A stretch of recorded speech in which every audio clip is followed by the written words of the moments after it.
And welcome back, everybody, to another episode of Cornerblue. I'm Andres Rico. I'm here with Hugo Alvarado. And if you're new, because we had a couple of new listeners start following us and commenting as of our last episode with Hugo Pérez, thanks for joining us. We're this podcast that we're just trying to be a space or a program where we can talk about La Selecta in English, kind of with the perspective on the outside, literally and metaphorically, since I'm here in the wonderful state of California in the northern section, and Ugo's more towards the south. So, in any case, if you're new, welcome to the Corner Blue. And if you're a faithful listener, thanks for sticking in and listening to us one more time. And what have you been up to, Ugo, the last couple of weeks? I know I've been busy. What have you been up to? Yeah, busy family life, scouting, Oof. talking to new faces, potential faces for the national team. Exciting, good stuff. Since we talked, ladies and gentlemen, Azul for futsal almost made its way into the World Cup until it met with a familiar foe, Guatemala, country that has invested time into that modality, has gone to the World Cup at least 4 times. Fortunately, La Azul gave up a late lead, ended up tying, going to PKs, and Guatemala used almost like an old trick in the book of using a portly goalkeeper to defend the goal during the penalty shootout. And it gave me hope, that someone of my size could possibly be useful in a competitive tournament with the World Cup on the line. So, I didn't know you were 6'4", Andres. Oh, I'm not tall, but I'm portly. So, it kind of made me wish I was Guatemalan, and maybe, I could send them a reel of me just standing there with my panza hanging out, and maybe they would call me up. So if there's a Guatemalan Selecta talent out there, let me know. My tia's Guatemalan by birth. Maybe we can make something happen. And speaking of Salvadoran / Guatemalans playing goalkeeper, I don't know if you guys watched the Quakes game versus the Sounders. I think it was a week ago, where the Over Sounders, the weekend. yeah, the Sounders ended up having to use Alex Roldan as a keeper because their keeper was injured and they didn't have any subs. A la Pacheco back in the day of having to put the goalkeeper jersey on the sweater, and he actually did a decent job.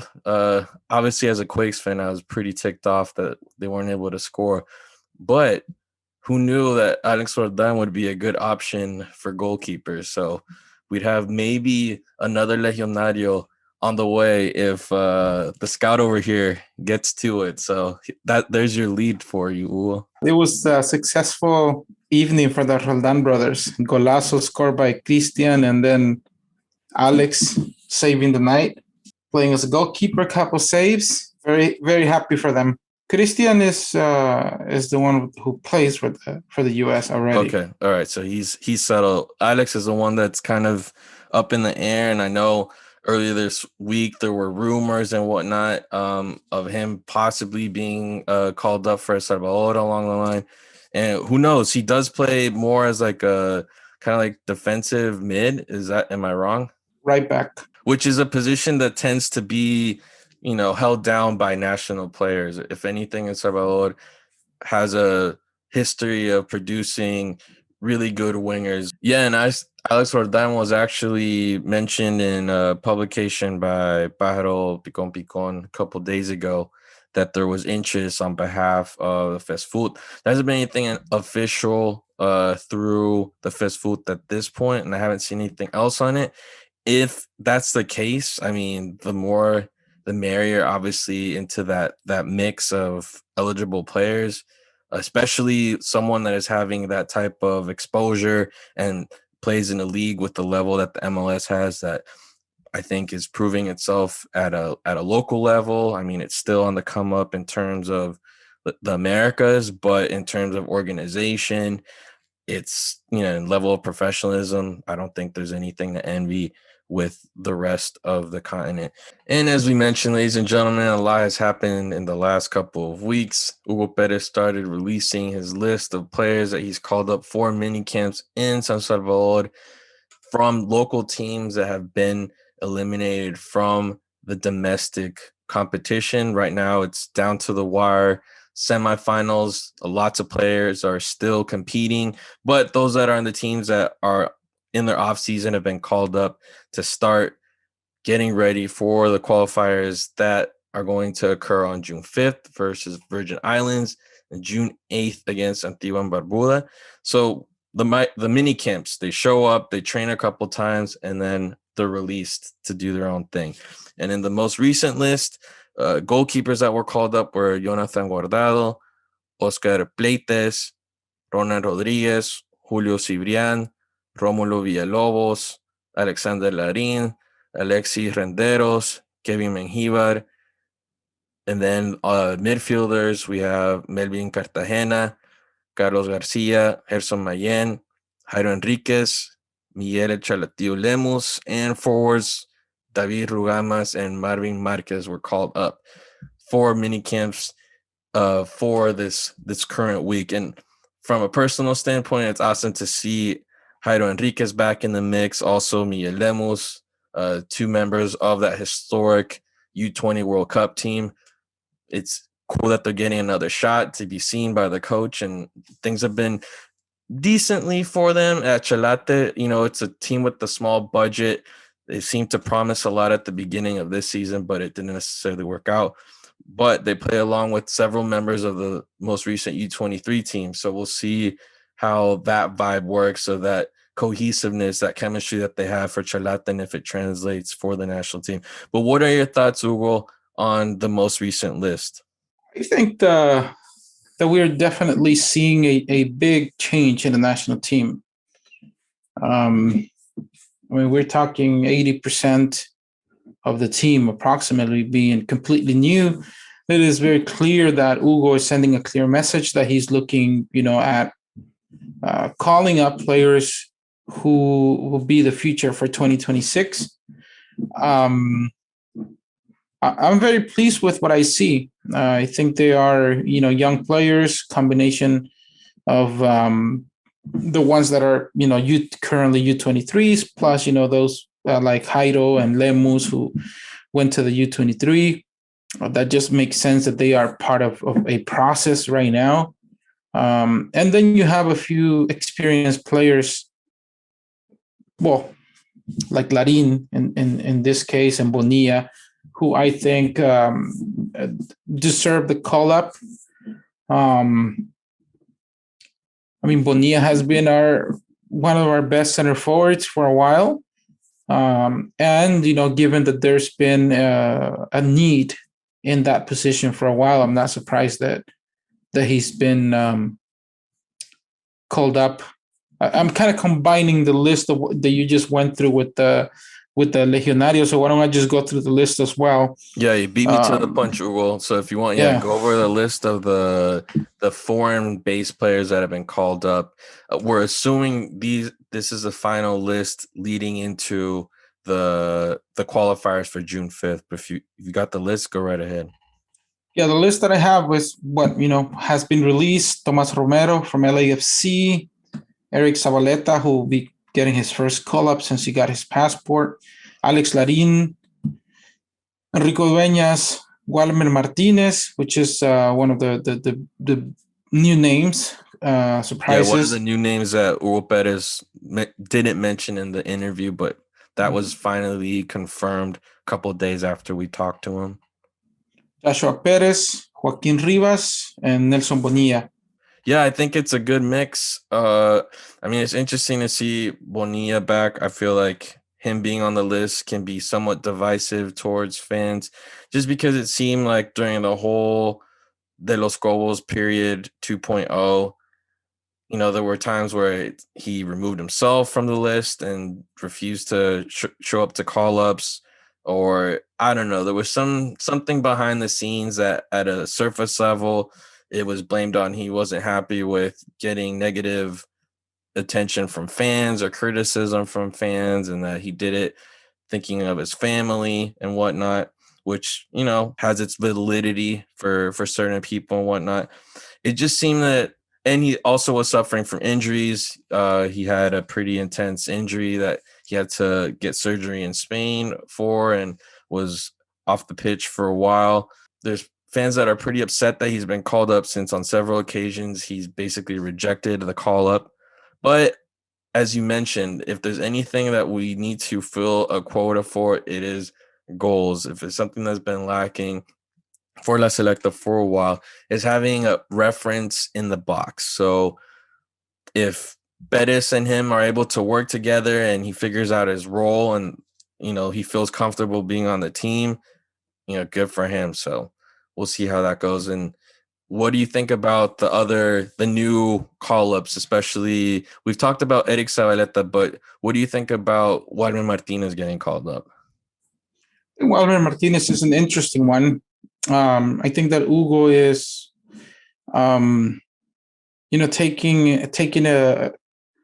an opportunity there with a player that has just recently been signed in USL, who's just now getting some minutes in the USL.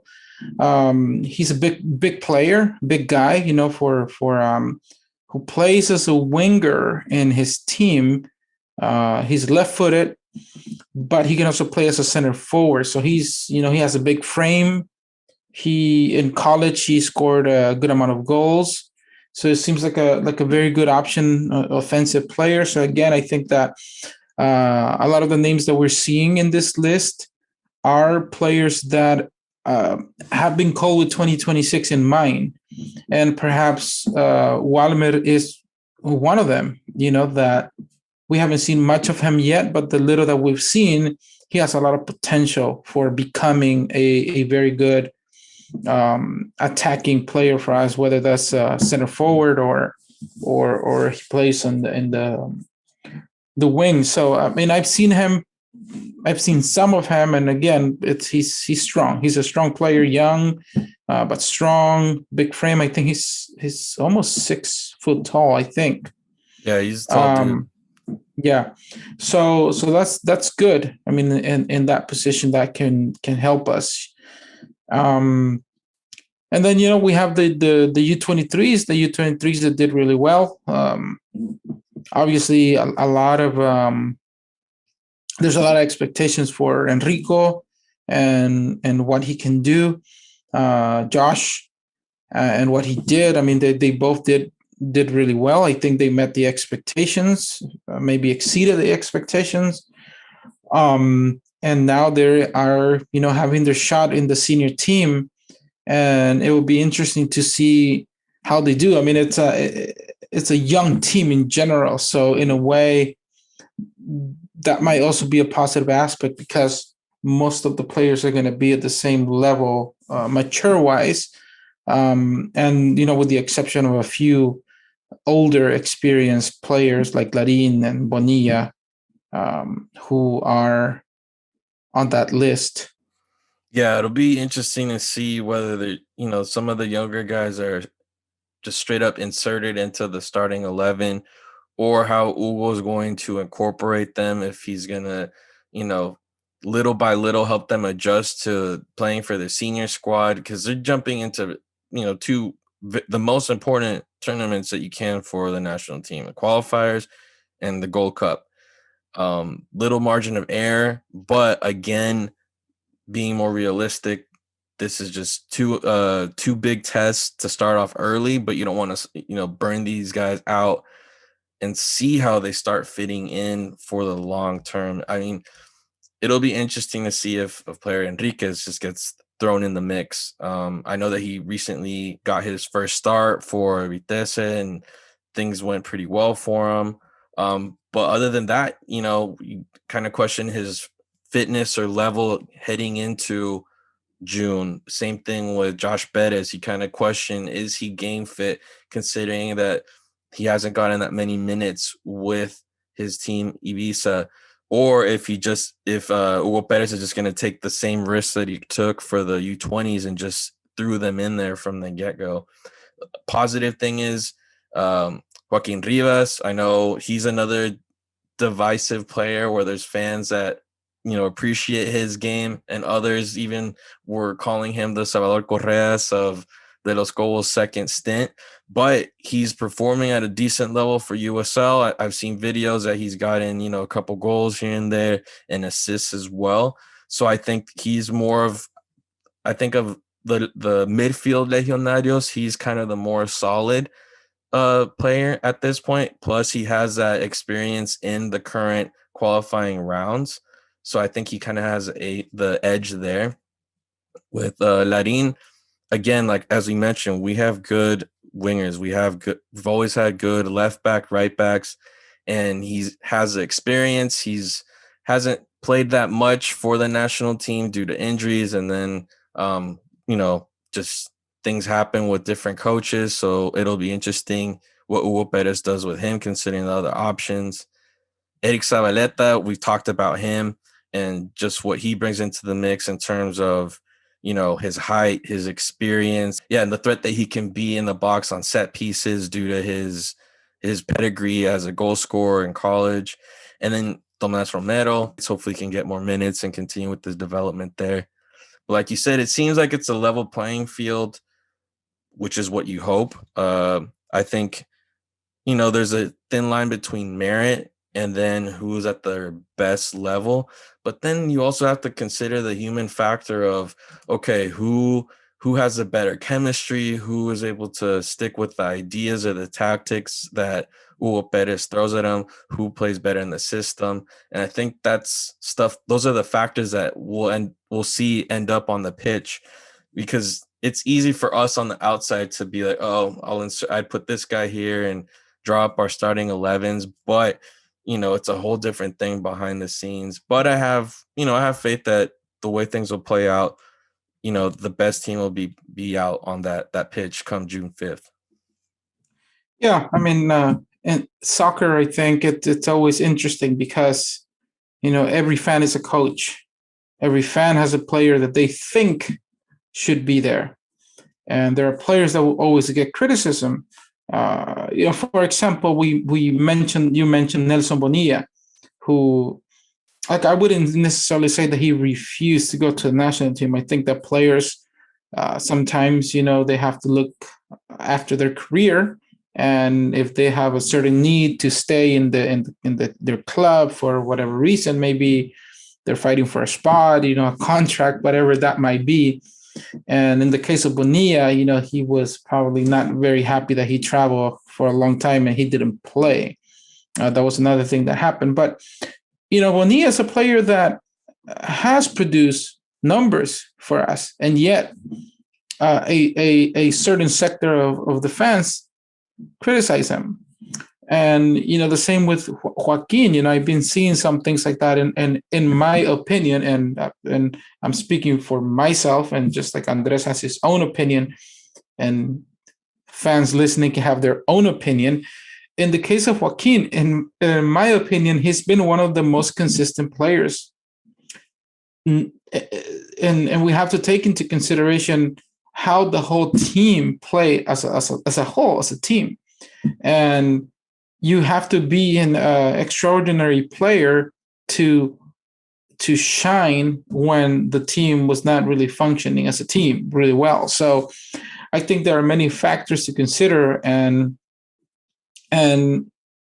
for some reason, sometimes I feel like the bar is Mágico González, and if you're not Mágico González type, then you ain't nothing. And I've seen a lot of that. And of course, fans have their right to feel however they want to feel. And then there's also the coach factor, because when a coach looks at a player, they look for different traits, different characteristics. Yes, obviously the playing style, the talent that the player has is always important, but then they also look at the mental aspect and what kind of mentality each player brings into the mix. And sometimes you may have a player that may appear to the eye to be average, but you don't know what that player brings psychologically to the group. And I think that coaches, have a very difficult decision, because when they are making their list, they get to choose 23 players. Maybe they have 40 players that they like, but they can only choose 23. and that's when they get into the minor, into the small details. Maybe this player is not that great as a right wing, but if I need someone to play in the center mid, this player can also play in the center mid for me. He can also play right wing, and I can even use him as a number 9 if necessary. So I think that's when coaches start looking into all the details. And at the end of the day, the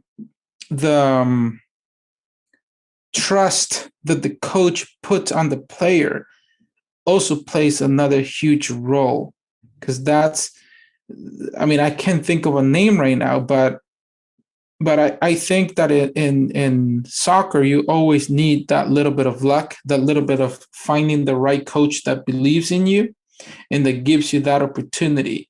And I think that even us as normal human beings, when we come across someone who believes in what we do and whatever it is that we do, perhaps we're very good at cooking or whatever, and someone tells you, hey, you're very good at grilling steaks, so I want you to grill the steaks every time we do a barbecue, whatever. I And saw then you that like post. I know you cooked steaks earlier today. It's fresh on your mind. so then there's like a level of confidence that you gain, right? And I think it's the same for soccer players. So there are many factors that that play a role when the coaches make a decision, and I think it's a very, very tough job to have. And they know, I think coaches know what they're getting into when they sign up for especially national team jobs. But I think they're always going to get some level of criticism, whether they coach national team or whether they're coaching the U11 kids at the park. There's going to be a parent who's going to say, how come my kid is not playing? He's better than so-and-so. So I believe and trust in Hugo Perez, and I think that that's what we can do as fans, and see how it plays out. I mean, the only way to see if we want to see a change, we have to do something different. And I think that if we have 2026 in mind, we have to call a different set of players. And I think we're seeing that, and we're seeing it very quickly, to the point that it may appear to be very, abrupt for a lot of fans. Yeah, I think if the idea is going beyond just this qualifying round or this Gold Cup, then there is that room to take risks. There is that room to try and innovate. And obviously each decision this guy makes is gonna be under scrutiny. It's normal. It's the national team. It's World Cup qualifiers on the line. It's the Gold Cup. I don't know how much casting he's gonna do, but he has little time for these upcoming competitions. But I think the decisions for now, for the most part, for my liking, my subjectiveness is, I agree with them for the most part. I think hopefully there's more level heads in the national team. Just speaking, obviously from afar, not at a personal level, but just from observations or certain interactions that I've had with certain players or watching certain players. I hope that Ural finds his captain, his skipper, basically someone that's going to be able to help the transition on the pitch from the previous generation to setting the sights on the competitions on the horizon and farther than that, because basically it's the 2012 U23s is right now at the twilight of of their national team career. You're starting to see that generation is reaching a level where some of them will be eligible, but a lot of them won't be. They're starting to age out, and we're seeing that generational change. But I honestly hope that they're able to instill a culture, work ethic in the national team, which is something that we haven't seen basically since Lara, and then obviously before him, it was very evident with Roca. but it just seemed that with De Los Cobos, something was off. I mean, even to the point that the players for Alianza that were taken off the team during the last couple of games of De Los Cobos stint, talk with the new coaching staff. Most of them have returned to get a call up or seem to be in Hugo Perez's plans. And then you see Henry Hernandez off of the squad. So, certain things still linger. I hope they're managing it for the better of the team, obviously, because that benefits all us fans is if they're able to handle the off the pitch stuff in a professional way, it'll translate onto the pitch. And because of that, I would like to see a Pablo Puñet there. I think if, people criticize Russo a lot, but if Russo were game fit, I think he's another person that just would be an anchor to the team in terms of culture, in terms of professionalism, and passing that baton on to the next generation. Okay, it's your guys' turn, but this is how we do things, like as a reference, since he's been on the national team for such a long time. So hopefully someone steps up in that squad, and because we've talked about it with the players that we've, interviewed, and they've mentioned that, yeah, La Selecta is something you earn. So hopefully, yeah, they embrace the professionalism, they embrace the history of the team, respect the team, and they have the best qualifiers and Gold Cup possible. All right. So just to clarify a point that you mentioned earlier, Andres. So Tomas Romero was loaned out for one game to LAFC. That's kind of like a very strange mechanism that takes place in MLS and USL. Just to give a little bit of history, back in, I can't remember the year, but maybe 6 years ago, all MLS teams had a reserve team, and there was a reserve league. And then MLS, decided that when they were playing that reserve league, they were not playing for anything. So like the players are just, not really fighting for anything. So they decided to get rid of the reserves. And basically they asked all MLS teams to either get their own USL team or associate with the current USL team. And that's how to avoid promotion relegation, you mean? Not saying that probably played a role. But anyways, that's how the Real Monarchs were created, Los Dos or LA Galaxy 2, and RGV Toros for the Houston Dynamo.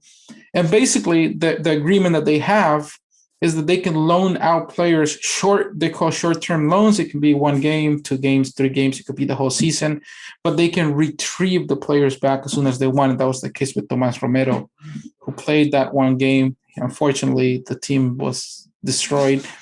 But then he's back. He was back at the LAFC bench. So yeah, Enrico Hernandez made his debut in the Eredivisie this Sunday, and he's starting in the starting 11. He had already played some minutes, so that was big. I mean, congratulations to him. Whether it's the end of the league, like in this case, it was the last game of the league. It doesn't matter. You play your first Eredivisie, you're starting against Ajax. What more can you ask for? So congratulations, Enrico. Yep. And I think he did. He did well. There are tricky situations because I think Vitesse play with 5 players who don't normally play. And then you do see that, there's a drop in the level. So it's different, but I'm glad that he got to play. He had some interesting participations at some point, but in general, the ball possession was by Ajax. So, in Enrico, especially Enrico's position, he needs to have the ball on his feet to be able to shine. But yes, that was great. What a great way to end the year. Vitesse finished in 4th spot, which means that they made it to Europe. And that was the big celebration that the team had. I think the last time they made it to Europe was 2012, 2013. So it's been a while. So are they in Europa League or Champions? Europa League. Nice. Yeah, they're in the Europa League. What is called the 3rd qualifying round. So it's not the group stage, which is when most people start watching, once you make it to the groups. So it means that they're going to play some game. I think we'll know in August who they play against. It could be a big team from Spain or anywhere. So it's pretty exciting, to look forward to seeing Enrico play. It's going to be a busy season for Vitesse with the league, with the cup, with Europe. So we'll see how that plays a role with also with Enrique's inclusion to the national team and club and trying to balance things out there. So we'll see how that plays out for him and for El Salvador. So yes, that was I watched the recording. I watched starting in minute 30 because it was a 5:30 LA time. So I started watching like at 6:00. But it's in the ESPN app, so I just watch and it's still up there for anybody that has an ESPN Plus app. You want to check it out? It's still there. You can still watch the match. Yeah. So yeah, very, very exciting for him. And we also, some of you saw, Diego Enriquez and I posted a photo. We met with Armando Moreno. Yeah, how was that, man? Because lots of fans have been asking for him for years now. How was that approach? How'd it go? It was good. So I think one thing that's important for the fans to know, because I get asked a lot, as the scout, my role is I find a player, I scout the player, whether that's via video, whether that's in person, and then I send the information to Diego, and Diego shares that with the coaching staff, and then it's up to the coaching staff to decide when they want to consider a player. So, with the case of Armando Moreno, I had brought up his name many times under the previous management with De Los Cobos, and there wasn't real much interest until now. Hugo Pérez does have an interest, so we talked to him to explore possibilities to play for El Salvador national team. So we have begun the talks have begun. And he's, I think, it's when a player decides to meet with the staff, coaching staff, scout, and this agree to have a photo made public. It's because they're interested. So I'm just gonna leave it at that, because I've been asked questions. Is he interested? I didn't ask that. Don't worry, it's all good. Yeah, the and I've said this over and over again, it's always good to talk to the players because unfortunately, the way it has happened in the past is that the players are asked by journalists. And unfortunately, the fans want a professional soccer player to tell a journalist, yes, I'm interested in playing for the national team. And that's rarely the case. And there's a lot of that happens in our world of Salvadorian soccer, or sometimes even a fan. I mean, even myself, when I was just selected talent, I was not an official member of the Salvadorian Federation, and I would approach the players that way. Of course, I would approach it differently and build relationships with them.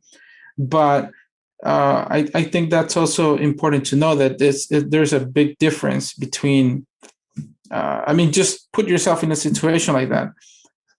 A friend of yours, or not even a friend, but someone tells you, hey, would you be interested in working in my company? They put it on blast. Starting pay is $120K per year. Sign me up, man. And then you probably never get a call from a decision maker. But if the CEO of the company comes to you and talks to you, and they're like, hey, we want to hire you. We are interested, and we've seen your work, and this is the starting pay. You're going to approach it differently. So I think that's important to know in many cases in which there's some negativity around so said no to a national team, so F them. Let's not call them up again. And I see a lot of that. And Corona. and it's a process, by the way. And this is just a fun fact. Because the FIFA rules have changed so much, just recently I was looking into Joe Corona's case. And I was like, does he qualify? People are going to hate me now. Does he? No, because the new rules state that if a player has competed in a final competition in their region, then they no longer qualify to make a change. Cup. And Gold Cup is considered the last competition, the final in CONCACAF. Otherwise, if a player has played 50 games for a senior team and they haven't been called up in 3 years and they never play a final competition, there's always an opportunity. So, oh man, going off of a tangent really quick. Oh man, the whole Giovanni Corona thing. I remember I was so pissed off as a fan, obviously, nothing personal against the guy. But he's like, Estados Unidos primero, Mexico segundo, El Salvador tercero. And I'm like, oh, fuck. Everyone's going to be pissed off at this guy. And then on top of that, when he scored the goal against La Azulita in the qualifiers for London, and he's telling the Salvadoran fans to shh. Ooh, that made my blood boil. Anyway, I wasn't a big fan of Giovanni Corona at all. And a buddy of mine recorded or shot a Gatorade commercial with the Xolos back in the day when he was still playing there. And he tells them, hey, I have a Salvadoran friend. He loves you. He loves how you play. He's like your number one fan. Would you give him a shout out right now? So he records Giovanni giving me a shout out, him thinking, of course, that it's true what he's saying and whatnot, just to troll me. Anyway, I'm going to post it this week, ladies and gentlemen. So if you can catch it on our Instagram, the Cornerblue podcast, I'm going to post a video there. You can see the wonderful message that Giovanni sent me. But in any case, I can't hate on the guy anymore. The more I've learned about the whole process of players picking what national team that they choose, you see how that is influenced. Like in Giovanni's case, he grew up in the San Diego area, which is right on the border with Mexico. And if you've spent any significant time in that area, you don't know if you're in the US or Mexico. I know it sounds naive, but it's just like this mix. It's like San Diego is part of a district of the same city that Tijuana is in. And there's so many people that are fortunate enough that they're able to cross the border every day. Like there's people that live in Tijuana or Baja Norte, and they cross the border into San Diego all the time. So it doesn't feel like you're in between two countries. So I get why someone like Giovanni, would either prioritize the US or Mexico. I get that. In any case, that's a tangent. I'm going to post that video, and that sucks. He played the Gold Cup, so he can't play for El Salvador. Boo-hoo. And who knows if he's going to play another national team match, but hopefully he does. Karma. Anyway, go ahead, Hugo. That's all I have. Thank you for tuning in. This is the latest from San Salvador. Well, that was a good breakdown of the chat. I mean, we'll probably hear more news later on. I don't want to press you for it, obviously, because it's sensitive info, especially when it's an ongoing process of at least finally approaching an eligible player. I think it's awesome that FSFood published it. I mean, not to put pressure on the player at all, but I think it's cool that they've been able to be more transparent about the communication that goes on. But it is a delicate issue. So, along the way, we'll see what the protocol is with reaching out to more players. Armando has played for Xolos. He's played in MLS. He's been in the USL the last couple of seasons, and he scored a bunch of goals. But it seemed that there was like this firewall of communication between FSFood and him. So that's tight that you were able to do your detective work and reach out to him, plant those seeds. When it was quite a detective work, let me tell you on that one. I mean, if you want to go ahead, man, that's what this podcast is for. No, that's okay. We'll say that for another time, ladies and gentlemen. But yeah, I think with that, we're gonna close off because it's getting late, ladies and gentlemen. We're gonna try to keep getting more and more guests. It's a busy time of year. We have these huge competitions at hand.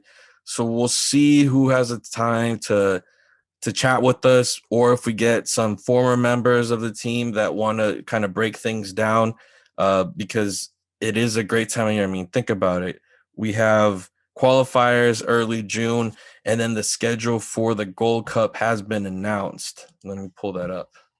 All right, so it looks like we have El Salvador versus Curacao, July 10th.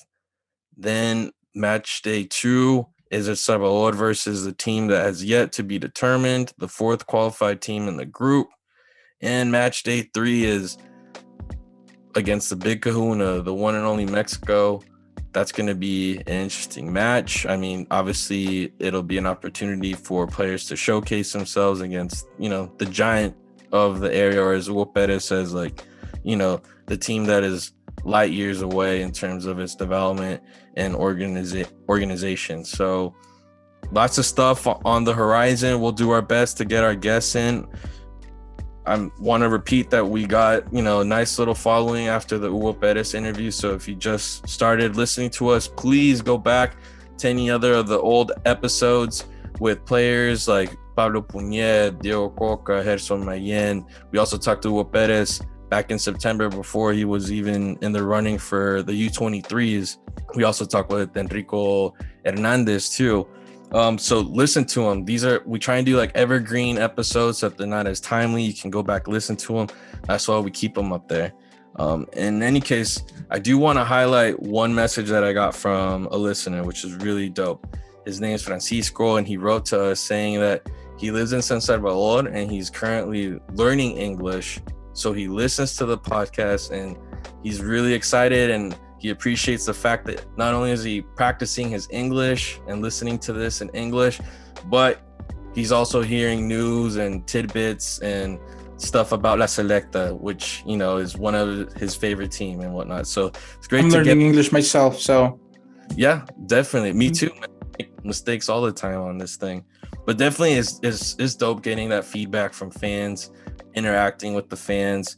So we want to keep hearing from you. And thanks again for tuning in. This has been the Corner Blue, and we'll be back soon. Take it easy.